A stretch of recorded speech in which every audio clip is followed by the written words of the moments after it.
latest on Hong Kong. In Hong Kong, we have Lawrence Ma, a barrister who's the chairman of the Hong Kong Legal Exchange Foundation. In Beijing, Victor Gao Zhikai, current affairs commentator, who is the vice president of the Center for China and Globalization. Gentlemen, welcome to the program. Mr. Ma responds latest from Hong Kong about the policy speech. Well, I think there are four major points to take from that policy address. First is national security. Second is the northern metropolis. The third point is cultural exchange. And the fourth point being housing supply. And these four major points actually are the main attractions of the entire policy address. In the speech, though, Carrie Lam announced that Hong Kong is building a 300 square kilometers area in northern part of the city, which can be used for both residential and industrial purposes. We want everyone to listen to this. It's an important message. In the metropolis, the multifunctional land uses with a highly concentrated residential and working population and enterprises can drive the economic development in its neighboring areas. It is lively and attractive with radiant effect, and its people enjoyed enriched lives in a unique spatial context with iconic nature, human civilization, and building landscapes.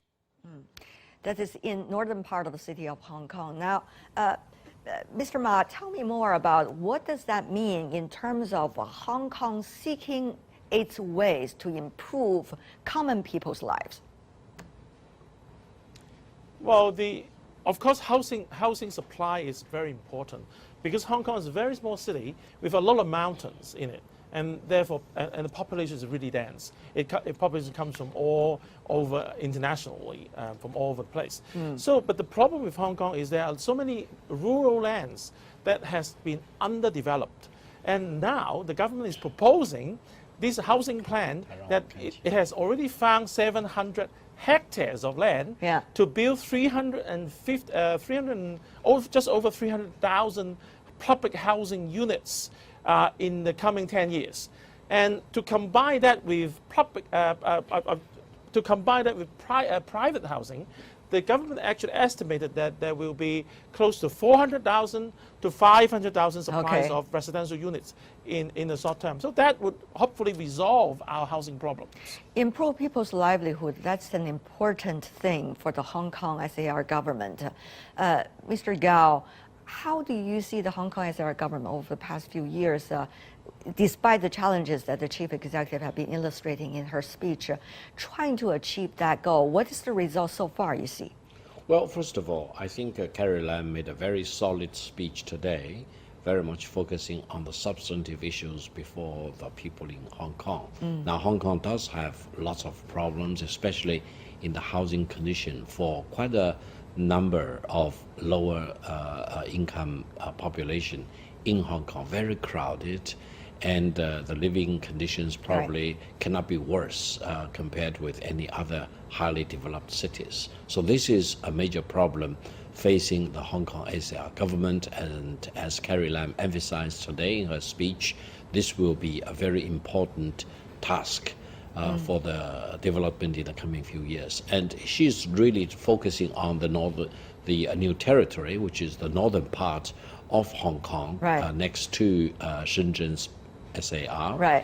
And hopefully in the coming years and couple of decades, housing projects will be very rapidly developed, providing more units for the people. We see the Hong Kong SAR government has been talking and working toward a more diversified culture, for example, with the West Kowloon Cultural District. We also see it's trying to emphasize on innovation with some of the innovation experiment zones. And also we see it's trying to work on the area with the mainland, for example, in Guangdong and the Greater Bay Area. So how do we see all these ideas coming together so far after several years of Hong Kong SAR government's work? Mr. Ma, briefly. Well, I think the cultural part is very much so internal within Hong Kong. There's a West Kowloon Cultural Center that's been built. It's been there for about a year or so. It has a special theater for Xi Qu, which is Chinese opera. And there has been performance there. It's But, not just the with center, respect it's to actually a whole integrations- area in which is dedicated to different kinds of culture, modern art, performance art, or traditional Chinese art.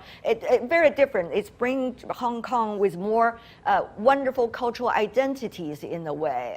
But go ahead, Mr. Ma.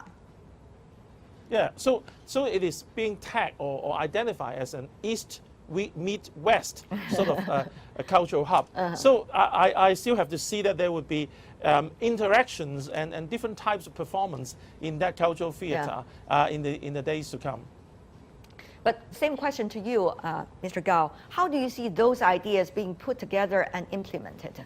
Well, first of all, I would say up to July the 1st, 2020, the big problem for Hong Kong was chaos and lack of stability because of quite a few people in Hong Kong, very much agitated. They bash out on the territory, attacking government entities, attacking innocent people, etc. Great turmoil in Hong Kong for almost 2 years. I think with stability being reinstituted for Hong Kong after the enactment of the national security law, people have greater confidence in the peace and stability and security for Hong Kong. And I think Hong Kong really need to get its act together to solve major problems of housing, jobs for the younger generation, and also very rapid transition of the economy, because if Hong Kong idles for too long, then the rest of the Greater Bay Area will really leap forward ahead of Hong Kong, and Hong Kong may lose a lot of its competitive advantages. So it is the time for Hong Kong to get its acts together, to seize the moment, to very much integrate with the rest of the Greater Bay Area and rest of China's mainland, and to shine and excel once again as a very bright and brilliant city, very well suited to do business. Well, Mr. Ma, do you see Hong Kong will be able to get its act together quickly with efficiency? Yes, of course. There's I a mean, lot of after- debates still happening Yes. going on in Hong Yes. Kong. Yes, well, the implementation of national security law, together with the upcoming Article 23 legislation, which is the legislation the Hong Kong Legislative Council has to pass, and after passing of that legislation, it will complete the picture of the enactment of all the national security laws, and that would fulfill our constitutional duty under our basic law to enact legislation to protect national security. That was the first issue that the policy address dealt with. And of course, you have also just mentioned the development of the Northern Metropolis, which is very important with respect to the linkage with the Greater Bay Area, and very importantly, with the Shanghai area, which is the extension of a Hong Kong extension of Hong Kong, which will implement Hong Kong's style of management and hopefully some sort of government in there. Lawrence Ma, Victor Yao Zhikai, gentlemen, thank you so much. Thank you. Really appreciate it. That's all the time we have for today. If you'd like to see more, search World Insight or check out our YouTube channel. Follow us on Twitter and Facebook. I'm Tian Wei. On behalf of the team, thanks for watching. Bye for now.